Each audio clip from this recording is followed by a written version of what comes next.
নমস্কার বন্ধুরা, আমি সুমন আর আমার এই ছোট্ট ছাদ বাগানে তোমাদের সবাইকে স্বাগত। বন্ধুরা, এই জানুয়ারি মাসে কিভাবে আমরা আমাদের পুরনো গাঁদা ফুলের গাছগুলো থেকে নতুন করে চারা তৈরি করবো একদম বিনা খরচে, সেটাই আজকে আমি তোমাদের সঙ্গে শেয়ার করব। আর এখানে দেখতে পাচ্ছ আমি কিন্তু কয়েকটা গাঁদা ফুলের গাছ নিয়েছি, আর এই গাছগুলোও কিন্তু আমি ওরকম ডাল থেকে চারা তৈরি করেছিলাম। আর সেই গাছগুলোতে দেখতে পাচ্ছ এখন ফুল ফুটছে। আর এই গাছগুলো থেকে কিন্তু এর আগেও আমি ফুল তুলেছি। আর গাছগুলো যেহেতু ছোটো ছোটো জায়গার মধ্যে বসিয়েছি, তার জন্য কিন্তু ফুলের সাইজটাও একটু ছোট হয়েছে। আর এই শীতের সময় কিন্তু আমাদের সবার বাড়িতে এই গাঁদা ফুলের গাছ থাকে কম বেশি, যারা আমরা ছাদ বাগান করি বা যারা নিচে বাগান করি, সবার বাড়িতে কিন্তু থাকে। আর এবারে কিন্তু প্রথমে আমি এই গাছগুলো থেকে কয়েকটা কিন্তু ডাল কেটে নেব। নিচের দিকে যে ছোট ছোট ডালগুলো রয়েছে ওই ডালগুলোকে কেটে নেব। আর এখন কিন্তু সমস্ত গাছেই কুঁড়ি চলে এসেছে, তাই ডালের মধ্যে কিন্তু কুঁড়ি থাকলে কোনো অসুবিধা নেই। কুঁড়ি সমেতই ডাল কেটে নেবে। এখানে দেখো আমি কিন্তু এই তিনটে গাছ থেকে অনেকগুলো ডাল কেটে নিয়েছি। দেখো কুঁড়ি রয়েছে কয়েকটা ডালে। আর এবারে এই ডালগুলো থেকে আমি কিন্তু পাতাগুলোকে সব বাদ দিয়ে দেবো। নিচের দিকে যে পাতাগুলো রয়েছে সেইগুলো বাদ দিয়ে দেবো, শুধু ওপরের দিকে পাতাগুলো থাকবে।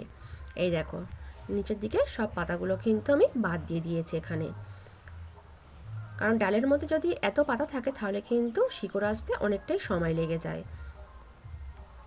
আর এবারে এইগুলো কিভাবে বসাচ্ছি সেটাই দেখে নাও। এখানে দেখো আমি কিন্তু একটা জায়গার মধ্যে লাল বালি নিয়েছি। এটা কিন্তু বিল্ডিং তৈরির জন্য আমরা যে লাল বালিটা ব্যবহার করি সেই লাল বালি। আর বালিটার মধ্যে দেখো প্রথমে আমি জল দিয়ে দিচ্ছি।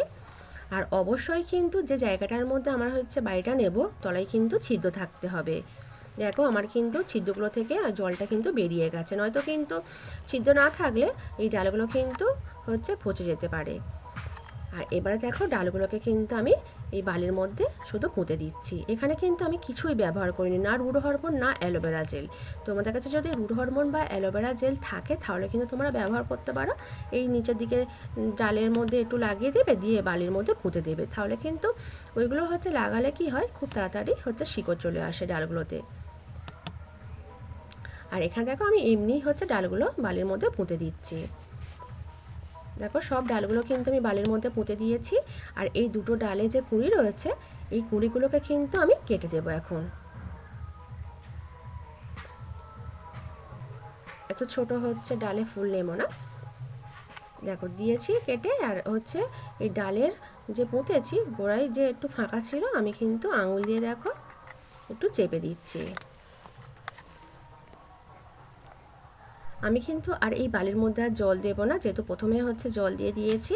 আর এটাকে কিন্তু এবার ছায়ার মধ্যে রেখে দেব। বড় গাছের নিচে ছায়া রাখলেও হবে। এই দেখো আমি কিন্তু এতগুলো কিন্তু চারা ফের তৈরি করেছি।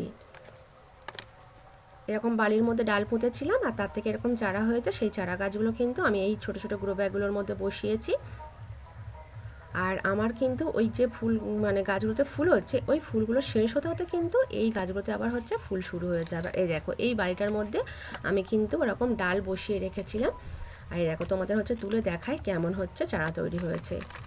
এটা না অনেক দিন হয়ে গেছে বাড়ির মধ্যে বসানো রয়েছে, তোলা হয়নি। এই দেখো কত শিকড় হয়েছে, দেখো দেখতে পাচ্ছ কত শিকড় হয়েছে। এই চারা গাছগুলো কিন্তু নষ্ট হয়ে যাওয়ার কোনো ভয়ই নেই, যেহেতু এত শিকড় হয়েছে। এই দেখো, এই দেখো কত শিকড় হয়েছে। আর এই চারা গাছগুলোকে আমি এবার বসিয়ে দেব। আমি কিন্তু এখানে দেশি গাঁদা ফুলের এই ডাল থেকে চারা তৈরি করি তোমাদের দেখাচ্ছি। তোমাদের কাছে যদি রক্ত গাঁদা বা ইনকা গাঁদা ফুলের গাছ থাকে সেই গাছের ডাল থেকেও কিন্তু তোমরা এরকমভাবে চারা তৈরি করতে পারো। দেখো গাছগুলো দুটোকে কিন্তু আমি বসিয়ে দিয়েছি, দিয়ে একটু জল দিয়ে দিলাম। আর এবারে কিন্তু এই দুটোকেও এখন এদিকটা ছাওয়ায় রেখে দেব। আর এই যে গাঁদা ফুলের গাছগুলো আমি এখন তৈরি করছি, এই গাছগুলো থেকে কিন্তু ফুল আমি সেই মার্চ এপ্রিল মাস পর্যন্ত কিন্তু ফুল পাবো। তোমরাও কিন্তু তোমাদের কাছে যদি এরকম পুরনো গাঁদা ফুলের গাছ থাকে তাহলে সেই গাছগুলো থেকে কিন্তু নতুন করে চারা তৈরি করতে পারো একদম বিনা খরচে। আর এই গাছগুলো থেকে কিন্তু অনেক দিন ফুল পাবে। আর আজ কিন্তু বন্ধুরা এই পর্যন্ত, টাটা।